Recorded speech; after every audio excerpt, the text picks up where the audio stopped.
Merci à vous, fidèles téléspectateurs. Il y a côté qui a la fidèle n'a pas programme radio télé du groupe L'Avenir. Mais malin, mais dans pour ça déjà, dans ce que la biso émission, quand c'est le lobby phénomène, Toli y a pété na pasteur John Otobi na koyombalelo, pasteur John Batomingi. Mami Tunaka, est-ce que ndekwango John Otozomo nazo révolutionner lelo matéya. Oyo moko lobby matéya zo kene na ndenge ya raccourci pour de quoi comprendre rapidement. Mais est-ce que ça vraiment pasteur topé ngambo mosusu za ngaka ba kinwa ndenge bozaka ba chercheur ba yanke pour le toujours ko créer. Théologie pe biomoni ba s'imposer na place ou ba poids ba salarati. Il faut ko kapoko tanani na bango. Moni passe ba yokozuna baza, il faut que ça yokozuna pour sa place. Omoni na zuru ba chaque famille matéya o les inspirations nzambe ndachi. Et robete belé mabaku mais na solution pour na ba o episameli bango. Si vous montrez pourquoi nous avons besoin de l'église, il phénomène faut sorcellerie, thème casse. L'église peut s'emplir, faut battre à sata trop. Or ma cette rose alanga no titre coup fait tout le monde diable na misuti. Mutum sa simbine kisi mamona satati. Amona kabari ati. Siko bongo bato to keneki dispo to kumisa kolo mokili. Mais tout ça va faire privilège avec ba démon en vous demander c'est pas ça. Il faut adorer kolo mokina ndenga lingelaki. Akufele pso mbala moko, to s'appelle nini okaka sauver mbala moko. Exemple.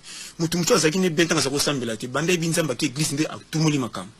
Oli kananda ko mona pese au nom de Jésus mona bisko nyama batakimi moyo ko bata mananda ko kutia na province ko kangi mutema mabe o balokinga na bademo moni c'est ça le problème de créer ba foyer mabe o ko benga na liki no moko pamba bokola na passe à partir ya matière ba soi disant te mais bande ko mususu bazin peut-être na kozanga koyeba sur la bible yango moko ba komisa satana te même ba apôtre banani tu balobaka kino donc sur batanga satan presque même pas 7 fois mais le loba o Matthieu to za o ekomi wapi to boyite ba liens mais ça na batunyo sotin. De l'organisation qui glisse qu'à envoûtement, sorcellerie, blocage. Est-ce que Pierre Kamoussou n'a pas mes arrêtés? On ne peut pas chaque fois qu'on t'a appelé Blomsou dans la zone de Bakilia Baïti. Et tu bloqué ça, ma belle, mais je vous n'en sais qui a yoté. Ce temps qu'on église, je suis passé au banisant, faut pas bloquer qui, faut te bien dans ta pembine, pas au tchao. C'est pas ça. Et arrive à caper, moutou pas en maturité, fallait qu'elle ne pas souffrance, mais l'autre bouille souffrance dans l'église. Bouilla bien sur beaucoup d'inda, tokongina, mais en quoi? Faut que vous passer tokongina en quoi? Celui qui ne travaille pas ne mange pas. Le comme ça, tu comme une église, la paix, na pas résultat. C'est faux. L'ignorance est côté, tout le monde dit, il y a un ndam.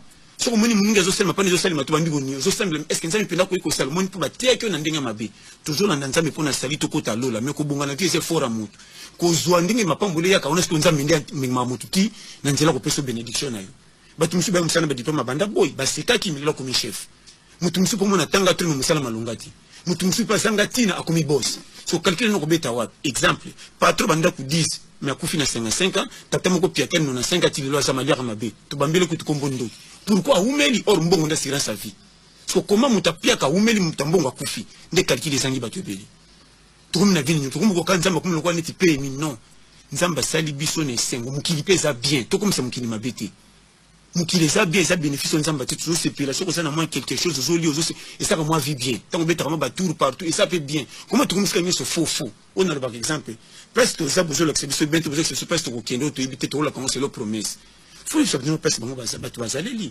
exemple comment robelanga ki démon na kini bisa bingana ba démon pona piaka oui na bingana ba démon na singi ndoko na débria kati nzala tango ko yana ko tsema buku na lipa batu tambo kanga muyibi na muyibi te o esenga ke zala nazo ko kusaba posa ngoti bola kusaba batu ndenge ya kuluka mutazo prier mais ola que sécurité ko umela na vie pose na moma ça tape à déranger mingité entrepreneur bima kende kopso ko tanga te beta ko coup de mettre jouer un rôle mais le bofet éducation ko semble ndoko bongo mona mtumsa bando kende église akati musala lundi veillé mardi veillé na boite ça bien so besoin na retraite ça peine moi délai so ko tire tête au bima suma santé na kolia yo tire tête une semaine au bima santé ça ko kitoko tu 4 jours c'est tout bino ba pasteur mikolo eza ko tata se ba une semaine te bokomi ko yango na zolo ba mama na telemeli yango te na zolo parce que e uti wapi et le quoi ba autant de inspiration divine mais je peux poser vos ala to comme na tadi à la fin ma bena mana mo sangni sika moko fufe mona na kapembe so ba tingisa na kati ba na kati mais so ba likisingi yungu ngo timbela ma.